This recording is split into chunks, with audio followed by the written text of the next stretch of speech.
Do we know our rights under OSHA, the Occupational Safety and Health Act? This law was passed in 1970 to make sure every worker in America has a safe workplace.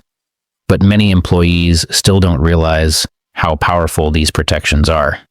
Employers can't simply cut corners on safety, and workers aren't powerless. In this video, we'll break it all down. 1. The basic rights OSHA gives to every worker. 2. The responsibilities employers must follow. 3. Real examples of OSHA in action. 4. What steps we can take if safety rules are ignored. By the end, we'll know how OSHA protects us, how to recognize violations, and how to take action without fear of retaliation. Let's get started, because our health and safety at work aren't optional, they're legal rights. Our core rights under OSHA. The Occupational Safety and Health Act guarantees that we all have the right to a safe and healthful workplace. This isn't just a slogan, it's federal law. OSHA applies to most private sector workers across the country, as well as some public sector workers in states with OSHA-approved safety plans. Here are the core rights we all share. The right to a workplace free of recognized hazards. Employers must protect us from dangers likely to cause serious injury or death. That includes exposure to toxic chemicals, unsafe machinery, fall risks, or extreme noise. The right to information. We can request access to safety training materials, hazard communication sheets, like material safety data sheets for chemicals, and records of workplace injuries and illnesses. Transparency is required by law. The right to training. Employers must provide training in a language and vocabulary we understand. For example, if English is not our first language, safety instructions must still be clear and accessible. The right to protective equipment. Employers must supply and maintain necessary gear like hard hats, gloves, respirators, or hearing protection when hazards exist. The right to raise safety concerns. We can bring up hazards to a supervisor, safety committee, or directly to OSHA without fear of retaliation. The right to file an OSHA complaint. If conditions are unsafe, we can request an OSHA inspection. Complaints can be confidential, and workers don't have to prove harm, just that a hazard exists. OSHA also protects our right to see records. Under the law, employers must keep logs of injuries and illnesses, known as the OSHA 300 log. We can review these records to see what risks exist at our workplace. These rights are broad and powerful. They mean employers can't treat safety as optional or rely on workers to look out for themselves. OSHA puts responsibility where it belongs, on the employer. Employer responsibilities. OSHA isn't just about our rights. It's about what employers must do. The law places a general duty on every employer. Provide a workplace free from recognized hazards that could cause serious harm. Here are key responsibilities. 1. Identify and fix hazards. Employers must regularly inspect work sites, correct unsafe conditions, and maintain safe equipment. Ignoring obvious risks is a violation of the law. 2. Comply with OSHA standards.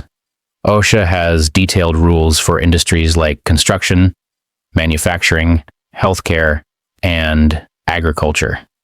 For example, construction companies must provide fall protection when working 6 feet or more above ground. 3. Provide safety training. Training must be understandable. It's not enough to hand out manuals. Workers need to be taught how to recognize hazards and how to use protective gear correctly. 4. Maintain records. Employers with more than 10 employees generally must log workplace injuries and illnesses. Certain incidents, like a workplace fatality, must be reported to OSHA within 8 hours. Serious injuries, like hospitalization or amputations, must be reported within 24 hours. 5. Provide medical exams when required. For example, if workers are exposed to asbestos or lead, employers must offer medical monitoring at no cost to the employee. 6. Never retaliate against workers. Under Section 11C of the OSHA Act, it's illegal to fire, demote, or punish us for reporting a hazard or requesting an OSHA inspection. Example: imagine a warehouse where forklifts lack backup alarms and several near misses have occurred. If management ignores complaints, they're breaking OSHA's rules. If workers call OSHA, the employer must cooperate and cannot punish the employees who raised the issue. Employers who violate responsibilities can face fines ranging from a few $1,000s to over $150,000 per violation for willful or repeated offenses. Some cases even lead to criminal charges. OSHA in action. Real examples. OSHA enforcement shows how the law protects real people. Construction case. A roofing company in Ohio repeatedly failed to provide fall protection. After inspections, OSHA issued penalties exceeding $1 million. The company had ignored earlier warnings, showing willful violations. Workers gained stronger protections after OSHA stepped in. Healthcare case. Nurses in a hospital complained of exposure to bloodborne pathogens due to lack of training and protective gear. OSHA required the hospital to implement new safety protocols, provide proper equipment, and train all staff. Manufacturing case. A factory exposed workers to dangerous levels of lead dust. OSHA citations forced the employer to install proper ventilation, provide medical exams, and pay penalties. Warehouse case. A distribution center failed to record serious injuries and discouraged workers from reporting accidents. OSHA cited the company mandating accurate logs and worker training on rights. These examples highlight a pattern. When workers speak up, OSHA takes action. The agency conducts thousands of inspections each year, often triggered by worker complaints. And the outcomes go beyond fines. They lead to safer workplaces, better training, and sometimes new national standards. Statistics back this up. Since OSHA was created in 1970, workplace deaths have dropped by more than 60%, and injuries by 40%, even though the workforce has more than doubled. That's proof the law works when it's enforced and when workers use it. What we can do if rights are violated. So what steps can we take if our OSHA rights are ignored? Step 1. Speak up internally. Start with supervisors or safety committees. Many issues are fixed once they're raised. Document the concern in writing whenever possible. Step 2. File a complaint with OSHA. We can file online, by mail, or by phone. Complaints can be confidential. If conditions pose an immediate danger, OSHA may send inspectors quickly. Step 3. Request an inspection. If we believe there's a hazard, we have the right to request an on-site inspection. Inspectors can speak privately with workers, review records, and cite employers. Step 4. No anti-retaliation protections. If an employer fires, demotes, or punishes us for reporting a hazard, that's illegal. Under Section 11, we have 30 days to file a retaliation complaint with OSHA. Step 5. Use record access rights. We can request copies of injury and illness logs, exposure records, and safety data sheets. Employers must provide them. These documents help us understand workplace risks and build stronger cases. Step 6. Seek outside support.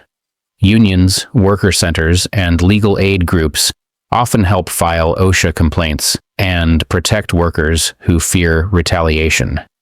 Example: a group of warehouse workers notices forklifts without proper brakes.